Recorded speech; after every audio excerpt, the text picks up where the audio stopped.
भक्ति में बहुत ही शक्ति है, पर ये जानने के लिए भक्ति करना पड़ता है। एक गांव में एक पंडित ब्राह्मण रहते हैं, बहुत ही गरीब रहते हैं। उनका आसपास में कोई भी अपना नहीं होता है जिसके सहारे वो अपना गुजारा करें, और काम करने में भी वो सक्षम नहीं रहते हैं, उनका शरीर साथ नहीं देता है। वो बहुत ही परेशान रहते हैं। आजू बाजू वाले उनको खाना दे के चले जाते हैं, उसी को खा के वो अपना गुजारा कर लेते हैं, और कभी जब भूख लगी तो आस पड़ोस वाले से वो मांग के खा लेते हैं। एक दिन वो पंडित जी 2 दिन से भूखे रहते हैं, और आजू बाजू वाले को कितना बोलते हैं बुला बुला के कि मैं भूखा हूँ, खाना दो, पर उस दिन वो कोई उनका नहीं सुनता, और वो 2 दिन से भूखे रह जाते हैं और कोई पूछने भी नहीं आता कि आपने खाना खाया कि नहीं। ये देखने के बाद पंडित जी बहुत अपने आप में शर्मिंदगी महसूस करते हैं, और वो सोचते हैं कि मेरा जीवन व्यर्थ है, मुझे जीना ही नहीं चाहिए, मैं दूसरों के भरोसे पड़ा हूँ। ये सोच के वो अपने घर से निकल के और चलते जाते हैं।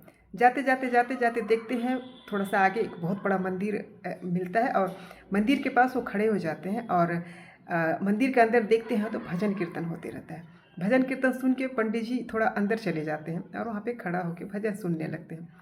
भजनकर्ताओं में एक आदमी आता है और नीचे, और पंडित जी को ऊपर लेके जाता है, कहता है आप ऊपर बैठ जाइए, नीचे अब क्यों खड़े हैं। ऊपर जाते हैं, भजनकर्ताओं के साथ अपना वो भी गुनगुनाना शुरू कर देते हैं।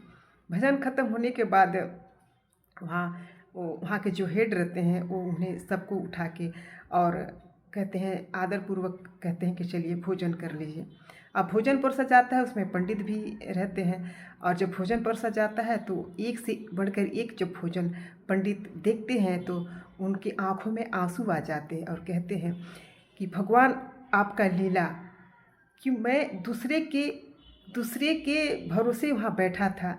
मैं जब भूखा होता था तो सबको बुलाता था, कितना बुलाता था, मैं भूखा मुझे खाना दो, पर मेरा कोई नहीं सुनता था। और आज मैं थोड़ा सा मंदिर में आके आपका नाम लिया, और आपका नाम लेने से मेरे इतना अच्छे खाना नसीब हुआ। इसलिए कहते हैं कि भगवान का नाम लेने से कभी भी जीवन में दुख नहीं आ सकता। सब कहते हैं, दुख में सुमिरन सब करे, सुख में करे न कोई, और अगर सुख में सुमिरन करे तो दुख काहे को होए।